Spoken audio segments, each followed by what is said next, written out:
Welcome to Emmanuel Anglican Church in Glenhaven. We believe that the Bible, being God's Word, is true and good, and so we hope that this Bible reading and reflection in the form of a sermon is a great encouragement to you in your faith. And whether you're a Christian or merely curious about the Christian faith, if you'd like to join us in person, you'd be very welcome to do so any Sunday. You can find out more at www.glenhaven.church. Our next reading is coming from the Gospel of Matthew, from chapter 27. And we're starting at verse 15 and 16, and then we're skipping ahead a little bit from 21. Now, it was the governor's custom at the festival to release a prisoner chosen by the crowd. At that time, they had a well-known prisoner whose name was Jesus Barabbas. So when the crowd gathered, Pilate asked them, "Which do you want me to release to you, Jesus Barabbas or Jesus Messiah?" "Which of the two do you want me to release?" asked the governor. "Barabbas," they answered. "What shall I do then with Jesus, who is called the Messiah?" Pilate asked. They all answered, "Crucify him." "Why? What crime has he committed?" asked Pilate. But they shouted all the louder, "Crucify him." When Pilate saw that he was getting nowhere, but instead an uproar was starting, he took water and washed his hands in front of the crowd. "I am innocent of this man's blood," he said. "It is your responsibility." All the people answered, "His blood is on us and our children." Then he released Barabbas to them, but he had Jesus flogged and handed him over to be crucified. Then the governor's soldiers took Jesus into the praetorium and gathered the whole company of soldiers around him. They stripped him and put a scarlet robe on him, and then they twisted together a crown of thorns and set it on his head. They put a staff in his right hand, and then they knelt in front of him and mocked him. "Hail, King of the Jews," they said. They spit on him and took the staff again and struck him on the head again and again. After they had mocked him, they took off his robe and put his own clothes onto him. Then they led him away to crucify him. As they were going out, they met a man from Cyrene named Simon, and they forced him to carry the cross. They came to a place called Golgotha, which means the place of the skull. There they offered Jesus wine to drink mixed with gall, but after tasting it, he refused to drink it. When they had crucified him, they divided up his clothes by casting lots, and sitting down, they kept watch over him there. Above his head, they placed the written charge against him: "This is Jesus, the King of the Jews." 2 rebels were crucified with him, one on his right and one on his left. Those who passed by hurled insults at him, shaking their heads and saying, "You who are going to destroy the temple and build it in 3 days, save yourself. Come down from the cross if you are the Son of God." In the same way, the chief priests, the teachers of the law, and the elders mocked him. "He saved others," they said, "but he can't save himself. He is the King of Israel. Let him come down from the cross and we'll believe him. He trusts in God. Let God rescue him now if he wants him. For he said, 'I am the Son of God.'" In the same way, the rebels who were crucified with him also heaped insults at him. From noon until 3 p.m, darkness came over all the land. About 3 p.m, Jesus cried out in a loud voice, "Eli, Eli, lema sabachthani," which means, my God, why have you forsaken me?" When some of those standing there heard this, they said, "He's calling Elijah." Immediately, one of them ran and got a sponge. He filled it with wine vinegar, put it on a staff and offered it to Jesus to drink. The rest said, "Now leave him alone. Let's see if Elijah comes to save him." And when Jesus had cried out again in a loud voice, he gave up his spirit. At that moment, the curtain of the temple was torn in two from top to bottom. The earth shook, the rocks split, and the tombs broke open. The bodies of many holy people who had died were raised to life. They came out of the tombs after Jesus' resurrection and went into the holy city and appeared to many people. When the centurion and those who were guarding Jesus saw the earthquake and all that had happened, they were terrified and exclaimed, "Surely he was the Son of God." This is the word of the Lord.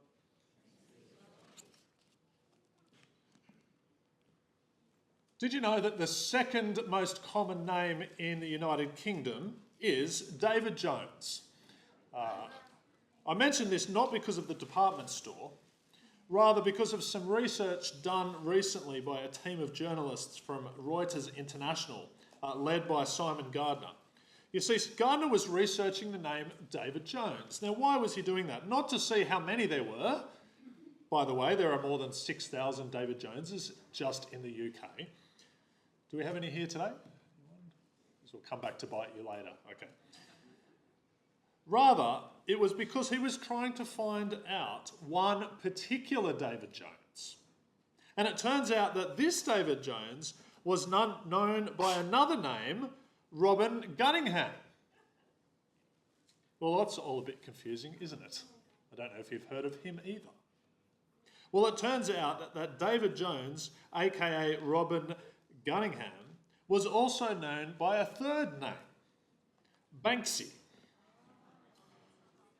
If you don't know Banksy, he's one of the world's most influential living artists. His works have been sold for more than $250 million combined. His personal wealth is estimated to be in the tens of millions, and his artwork is predominantly street art, appearing in all places of the world, in London, in New York, and in the middle of war-torn Ukraine. Because often it is a social commentary or a political statement that he makes. Yet while being this famous, Banksy has tried to remain completely anonymous. His artworks and murals often appear overnight, and for decades, he's not revealed his true identity publicly. And hence this group of reporters claiming that they've discovered that he's changed his name from David Jones, to David Jones, a very common name. And therefore, we don't really know who he is or what he looks like. Well, as we read through this wonderful narrative from Matthew's Gospel, there are many clues to the identity of Jesus. There's a scarlet robe that is put over his shoulders, a staff in his hand, a sign above his head, and a crown placed on it. Then there's also darkness, an earthquake, a torn curtain. And there are accusations towards Jesus, words on the lips of Jesus. And there are claims from others that they know his identity. They know who Jesus really is. And so who is right? Well, let's take a look. We read from verse 17 to 26, an interaction between Pilate, the local governor, and the crowds. And both of them, both Pilate and the crowds, are given a choice what to do with this Jesus. This is what Pilate says in verse 21. "Which of the two do you want me to release to you?" asked the governor. "Barabbas," they answered. "What shall I do then with Jesus, who is called the Messiah?" Pilate asked. And so before him he has two prisoners, one Barabbas, a very well-known murderer, guilty of his crimes, and this other one, Jesus of Nazareth, a so-called leader of a local sect, and they can't prove he's done anything wrong. And so all Pilate can say, well, this is the one they call the Messiah. Messiah is the same word as Christ. It's not a surname, it's a title. It means anointed one or chosen one. That is, there is a claim that this Jesus is the one promised in the Old Testament, who would come and rescue his people and bring peace and bring prosperity and bring blessing. And for 26 chapters, Matthew has outlined this person, Jesus' life. Right from his ancestry to his birth at what we know as Christmas, to the records of his teaching, to evidence of his miracles, to the calling of his disciples, and his many actions of compassion and love, alongside the calling out of religious hypocrisy and a declaration of his own authority. It's too much for some for Jesus to be the Messiah. And so he's rounded up, he's arrested, he's falsely accused. And at this certain festival, it was a custom that the governor would pardon a prisoner. And the crowds and Pilate himself are left with this choice. Is he the Messiah? Is he the Christ? Who will they release? Well, in verse 22, they all answered, "Crucify him." Pilate asks, "Why? What crime has he committed?" But they shouted all the louder, "Crucify him." They've made their decision. And then the Roman soldiers get their chance. They were tasked with carrying out crucifixion. Now, this type of execution wasn't exactly uncommon in the Roman world. Some research was conducted only a couple of years ago now at a university in the Netherlands regarding Roman crucifixion. It's now available in a book by Ruben von Wintergarten, and he writes this: "Crucifixion did not take place in the city itself, but at busy intersections at the gates so that everyone could see it. This form of execution also aimed to dehumanise the person. The body had to rot in public instead of being honourably buried." And the writer concludes that in the Roman world, conservative estimates are that more than 300,000 people were crucified. But he says as many as 2 million is more realistic. In other words, to put it very crudely, this was just another day at the office for these soldiers. And yet, despite these vast numbers, here we have recorded in specific detail of one particular crucifixion. The soldiers' mockery of him, their ridicule, their attempts at dehumanising him. Not just of Jesus the person, but of his claims. In verse 28, they stripped him and put a scarlet robe on him and twisted together a crown of thorns and set it on his head. They put a staff in his hand, then they knelt in front of him and mocked him. "Hail, King of the Jews," they said. They spit on him and took the staff and struck him on the head again and again.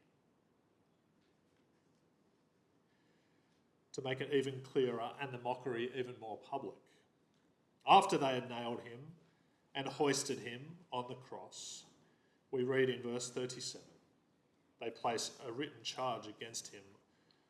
"This is Jesus, the King of the Jews." Rome had its emperor. And here was this so-called leader from a religion with very little political power. Well, he was defeated. The mockery is public. It is there for all to see. And then we come to the witnesses. Both the criminals on either side of Jesus and the public witnesses that were walking by or were gathered to watch. And we read from verse 38. 2 rebels were crucified with him, one on his right and one on his left. Those who passed by hurled insults at him, shaking their heads and saying, "You who are going to destroy the temple and build it in 3 days, save yourself. Come down from the cross if you're the Son of God." So those criminals, those public witnesses, specifically the religious leaders, they all have this same accusation. If Jesus really was who he claimed to be, if he was the chosen one, if he was the Son of God, King of Israel, then now would be the time to prove it. I watched some of the comedy series recently called Chad Powers. It's pretty silly. And if you would permit me just a moment of light-heartedness on such a serious day. But the premise is about a failed American college football player whose name is Russ Holiday. He makes a big mistake on the field. So what he does is disguise himself as someone else called Chad Powers and plays for another team and becomes quite successful all the way to the championship game. It's basically a modern-day Mrs. Doubtfire, just with football and more bad language. But the tension throughout, and much of the comedy is based around, is whether the truth will come out. That he is indeed not Chad Powers. And there's one scene where his coach grabs his arm and reveals a tattoo and declares with dramatic music playing, "You're Ross Holiday." Well, here is the moment. The other criminals are waiting. The religious leaders are waiting. The whole crowd is waiting. Either Jesus is the Son of God and he will just hop down off the cross, or he is not and he will die. And here is the conclusion of the matter according to verse 42. He saved others, they said, but he can't save himself. This is what they're saying. If Jesus is the Messiah, the Son of God, the King of Jews, then he would save himself because he would not go through this gruesome execution. And therefore, proof B follows. He can't save himself, therefore Jesus is not the Messiah. But what if their assumptions are incorrect? And here is where each of us today enter this story. This is where we're invited in, because we also must make a decision. Here is what Matthew is wanting to ask us as he records all these details. Why didn't Jesus save himself? Perhaps it was not because he couldn't, but because he chose not to. Perhaps he allowed himself to die for a greater purpose than just to save himself, rather to save others, including Pilate, including the crowds and the criminals, even the religious leaders. They skip this step in the matter. They didn't realise that they're the ones that need saving. And maybe we don't either. I have 3 children, and one of them, I won't tell you which one, is very good at breaking things. I don't know why. The other 2 don't break anything really, but he or she, for some reason, has broken, and I wrote a list here with my wife yesterday, just of items in our house that has been broken by this one person. A floor lamp, a banister, a mirror, a towel holder, a blender, a couple of plates, and multiple glasses. The recent one this week. One of my kids breaks stuff. The late pastor and author Timothy Keller uses this same image to describe sin, quoting the work of Francis Spufford. He says this: "What we're talking about here is not just our tendency to lurch and stumble and screw up by accident. It's our active inclination to break stuff. Stuff here including promises, relationships we care about, and our own well-being and other people's. To take this further, we've broken our relationship with God first and foremost. And only God can mend it. Only God can fix us. Only God can save us. So yes, Jesus could have saved himself, but left us in our sin, left us in our brokenness. But he took our sin, he took our brokenness, he took the punishment we deserved, and he died for us. This is what the crowds couldn't get. He was the all-powerful, all-knowing Son of God. Why would he go through that? Because that was the only way to save us. Scholar Don Carson writes this: "If God had perceived that our greatest need was economic, he would have sent an economist. If he had perceived that our greatest need was entertainment," I've clicked on the wrong one. "If he had perceived that our greatest need was entertainment, he would have sent us a comedian or artist. If God had perceived that our greatest need was political stability, he would have sent us a politician. If he had perceived that our greatest need was health, he would have sent us a doctor. But he perceived that our greatest need involved our sin, our alienation from him, our profound rebellion, our death. And he sent us a Saviour.